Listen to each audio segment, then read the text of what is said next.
Anne Hidalgo est-elle une candidate crédible pour 2022?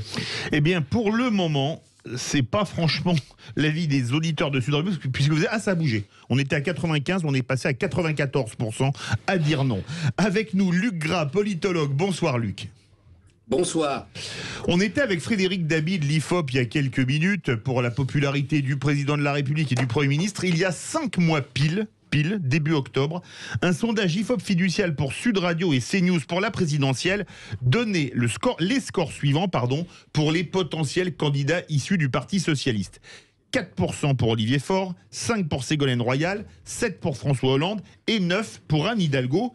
Est-ce que si on refaisait ce sondage aujourd'hui, on pourrait lancer le message à Frédéric Dabi d'ailleurs, Anne Hidalgo serait toujours en tête selon vous? De ceux qui ont été sondés, peut-être, mais enfin, c'est des scores qui sont absolument catastrophiques. Donc, c'est pas avec une approche vous avez donné des chiffres en dessous de 10%. Ah oui. On n'a aucun candidat qui est susceptible de rassembler la gauche et de gagner avec des scores pareils.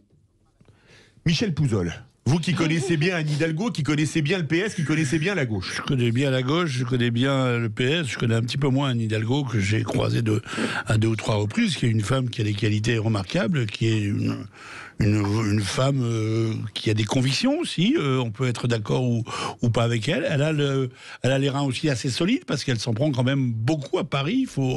Il faut être une combattante pour mener à Paris. Maintenant, est-ce que je la verrai comme candidate à l'élection présidentielle? D'abord, ça va être son choix à elle. Moi, je vous avoue que je serai très dubitatif, pour le moins, mais ce qui m'importe aujourd'hui, c'est comment on arrive à ce que la gauche arrive à se retrouver et à créer un candidat unique. Alors, j'ai compris que Jean-Luc Mélenchon irait coûte que coûte, que Fabien Roussel pour le PC était très décidé à aller jusqu'au bout. Yannick Jadot ne fait pas secret de vouloir y aller. Arnaud Montebourg, Éric Piolle aimerait bien y aller aussi. Éric Piolle pourrait dépasser. Et Olivier Faure non, Olivier Faure. Non, alors le seul dont je peux vous dire avec certitude qu'il ne l'envisage pas, puisque c'est un ami, c'est Benoît Hamon. Voilà, au moins ça, c'est réglé. Donc maintenant, comment on fait pour trouver une convergence pour tous ces gens-là, qui ne suffira pas forcément d'ailleurs à gagner l'élection présidentielle, hein, vous le disiez, on est à des scores en dessous de 10%, donc on est très loin des 50%, voire des 40% dont vous gratifiez tout à l'heure Emmanuel Macron. Non, honnêtement, je pense que je ne parierai pas beaucoup sur le succès de Anne Hidalgo dans cette course-là, et je ne suis pas certain non plus. Elle a beaucoup de choses à faire à Paris, elle a des gros défis à faire dans cette ville. Je pense que la sagesse serait qu'elle continue à porter ce projet parisien. Luc Gras, un maire de Paris qui finit à l'Élysée, c'est du déjà vu. Pardon ? Un maire de Paris qui finit à l'Élysée, c'est du déjà vu, pour répondre à Michel Pouzol. Non, mais on est avec Madame Hidalgo, avec tout le respect qu'on a pour elle et toutes les qualités qu'elle a comme gestionnaire de Paris, encore que le bilan budgétaire soit pas si extraordinaire. On a quand même on est avec un prototype de ce que Emmanuel Macron, dans ses grandes heures, appelait le vieux monde. Et c'est de la politique à l'ancienne, rapport de force, conflit, bataille. Je ne pense pas qu'aujourd'hui, dans la France d'aujourd'hui, assez traumatisée par tout ce qu'on connaît actuellement, une candidate comme Madame Hidalgo, qui sait se faire des ennemis plus vite que des amis, peut porter les couleurs de l'ensemble de la gauche rassemblée. Philippe Bilger. Moi, je ne suis pas du tout de votre avis, et même en n'étant pas un connaisseur du socialisme comme Michel et comme notre ami Gras de l'analyse politique, je crois le contraire. Vous sur le socialisme, non, contrairement à Michel Pouzol, de plus en plus. Vous êtes croyant mais non pratiquant. Par contagion, c'est sûr. Mais sérieusement, d'abord, je suis persuadé que les sondages, les intentions de vote d'aujourd'hui n'ont pas grand sens parce qu'on est encore très éloigné de l'échéance présidentielle.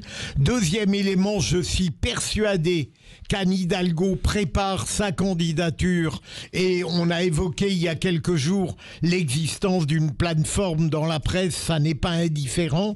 Et troisièmement, malgré la pléthore virtuelle des candidats à gauche, je crois qu'elle sera une de celles qui probablement aura peut-être le plus d'adhésion parce qu'elle est capable de rassembler énormément et largement. Bien sûr, elle n'aura pas l'appui de Jean-Luc Mélenchon, dont la seule cause qui l'intéresse est la sienne. Mais il y aura les autres, tous ceux qui ont été évoqués par Michel, là, je ne suis pas persuadé que s'il y avait une possibilité véritable d'union de la gauche, eh bien, que Anne Hidalgo ne soit pas la plus légitime et la plus fiable pour la porter. Luc Gras. Je parle de la gauche, entendons-nous. Alors, cher Philippe, pour une fois, je ne partage pas du tout votre point de vue, car je pense que Madame Hidalgo, c'est quelqu'un qui est très sévère, qui a un profil conflictuel et qui n'est pas populaire. J'ai regardé avant l'émission ses codes de popularité sur les derniers temps. On peut remonter assez loin. C'est quelqu'un qui ne fédère jamais entièrement sa base politique, déjà ce qui est essentiel en politique. Elle est montée à 70%, mais pas plus. Et surtout, ça s'est érodé. Et surtout, elle sera victime de cette dispersion au niveau de la gauche qui fait qu'il ne me semble pas qu'elle ait le charisme d'un François Mitterrand pour rassembler sa famille politique. On va au 0826 300 300, direction une des capitales du cassoulet, Castelnaudary. Bonsoir Valentin. Oui, bonsoir Philippe David, bonsoir à tous. Écoutez, vous êtes la capitale du cassoulet, là le sondage a encore bougé, on est repassé à 95, je me dis que pour les électeurs de Sud Radio, pour Anne Hidalgo, c'est la fin des haricots. Ah oui, vous l'avez déjà fait, oui. Oh là là. Il va commencer à être rayé. Hein. On vous écoute. Quel est le meilleur cassoulet de France? Ah bon, on va dire Castelnaudary pour faire plaisir à Valentin, voilà. Et là c'est un Toulousain qui le dit, vous voyez. Oui, non, j'ai envie de résumer ma pensée en une seule phrase. Anne Hidalgo, oui pour la gauche, mais pour la France, certainement pas. Mais vraiment certainement pas. Pourquoi oui tout de même pour la gauche? Parce que je pense qu'elle incarne en fait ce qu'est la gauche aujourd'hui. Alors après plus ou moins, parce que c'est quand même un sacré bazar en ce moment à gauche. Parce qu'en fait, il pourrait... le seul moyen en fait qu'a la gauche de gagner, c'est de pouvoir s'allier ensemble. Sauf qu'ils sont tellement bêtes qu'ils ne s'allient pas ensemble. Alors j'ai envie de dire fort heureusement pour moi, parce que je ne suis pas de gauche, mais pour eux, voilà, je pense que c'est la seule solution qu'ils n'ont. Ah bah oui, non, bah, ça c'est sûr, je ne m'en cache pas. Mais pour eux, en tout cas, je pense vraiment que c'est la seule solution qu'ils ont pour, de gagner en 2022. Et puis Anne Hidalgo, elle a quand même été élue 2 fois. Alors on me dit qu'elle n'arrive pas à rassembler les gens. Moi, j'ai quand même été assez scotché qu'elle ait été élue une 2e fois, surtout que les Républicains avaient quand même mis quelque chose d'assez lourd, enfin d'assez costaud. Hein. C'était quand même pas n'importe qui à côté. Rachida Dati. Voilà, Rachida Dati. Moi, j'aurais clairement voté pour elle parce que je pense qu'il fallait vraiment faire barrage complet à Anne Hidalgo et à sa folie politique qu'elle mène sur Paris. Elle est en train de pourrir la capitale française qui était déjà assez pourrie comme ça. On est en train de rendre la capitale française, c'est un caniveau. Voilà, je le dis très honnêtement, ça ne ressemble plus qu'à cela. Voilà. Mais donc, alors pour vous, Valentin, Anne Hidalgo, mauvais choix pour la France, vous l'avez dit, vous êtes de droite, donc vous voterez pas pour elle. Mais par contre, bon choix pour la gauche. Pour vous, elle serait une bonne candidate, comme le disait le sondage IFOP fiducial pour Sud Radio il y a 5 mois, où elle était la meilleure candidate socialiste. Oui, tout à fait. Alors on va faire réagir Luc Gras. Luc Gras, est-ce que vous êtes d'accord avec Valentin? Peut-être pas sur la mauvaise candidate pour la France, mais la meilleure candidate pour la gauche.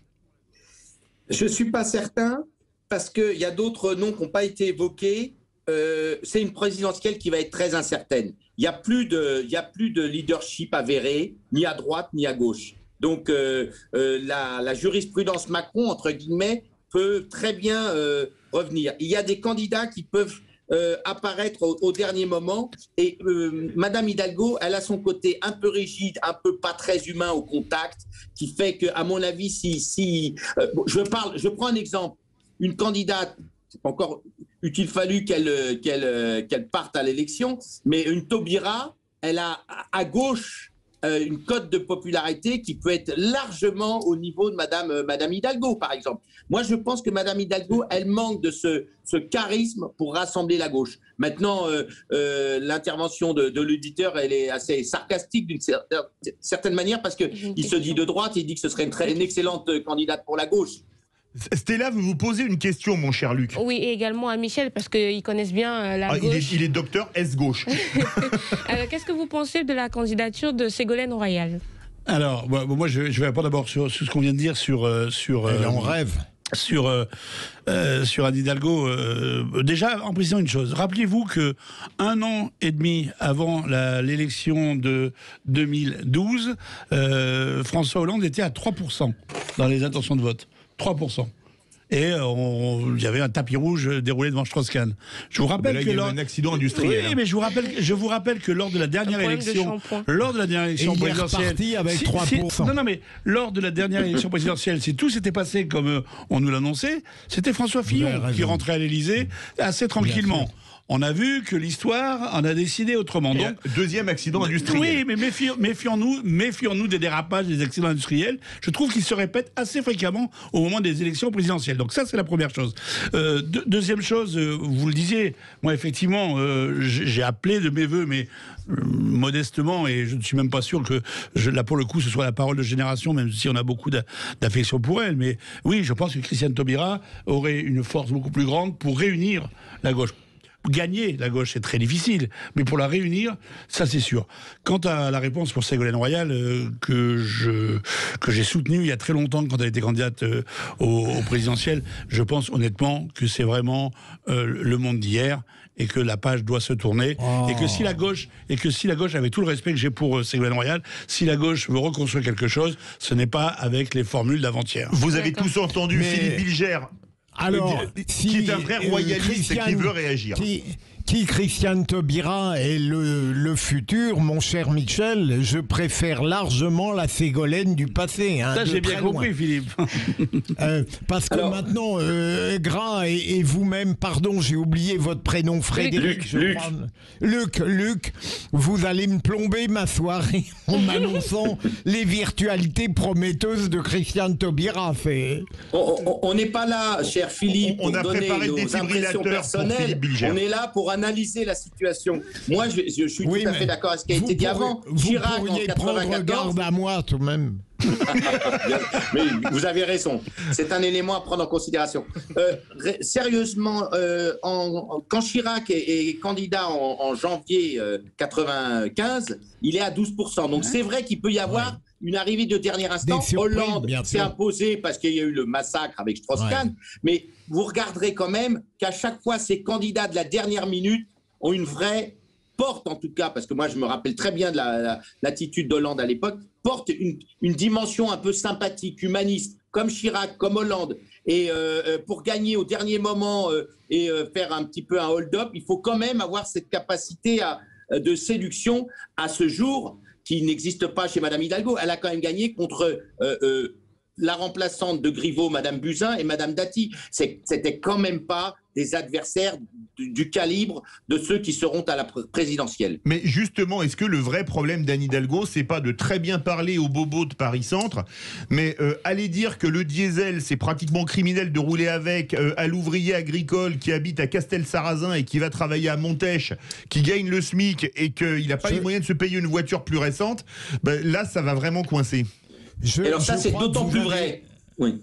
Je crois que vous avez tort, Philippe, parce qu'en réalité, c'est un reproche qu'on lui fait, mais je pense qu'elle va beaucoup plus dans la France non parisienne qu'on le croit, oui, tout à fait. Et que quand on voit sa psychologie et sa personnalité, ça n'est pas une femme qui a des difficultés de relation avec autrui. Elle peut être dure dans sa vie municipale, donc je ne suis pas sûr que ce sera forcément un handicap, Philippe. Et pour vous, Luc Gras ? Oui, alors moi, je ne partage pas cette analyse de mon cher ami Philippe, parce que parler de Madame Hidalgo aux bobos parisiens, effectivement, ça passe très bien. Parler de Madame Hidalgo et des transports aux banlieusards qui savent très bien que dans Paris, c'est une catastrophe, les transports, etc. Faites le bilan de Paris aux Parisiens, soit, et encore, mais faites le bilan de Paris à tous ceux qui habitent, et ils sont beaucoup plus nombreux, ils sont 4 fois plus nombreux en Ile-de-France. Pour eux, Paris, c'est un ghetto de bobos où ils ne peuvent pas circuler, où c'est sale, où il y a des problèmes incommensurables. Donc je ne pense pas que le bilan de Madame Hidalgo soit, aux yeux, en tout cas des banlieusards, si fantastique. Merci beaucoup Luc Gras, politologue. Verdict sur Twitter, un verdict sans appel. Anne Hidalgo est-elle une candidate crédible pour la gauche en 2022 ? Vous êtes 95% à dire non. Dans quelques instants, on va retrouver Cyprien Pézeril pour le clin d'œil des vraies voix. Et tiens, je crois que c'était une chanson de Alain Chamfort, Bulle de savon. Restez bien avec nous sur Sud Radio.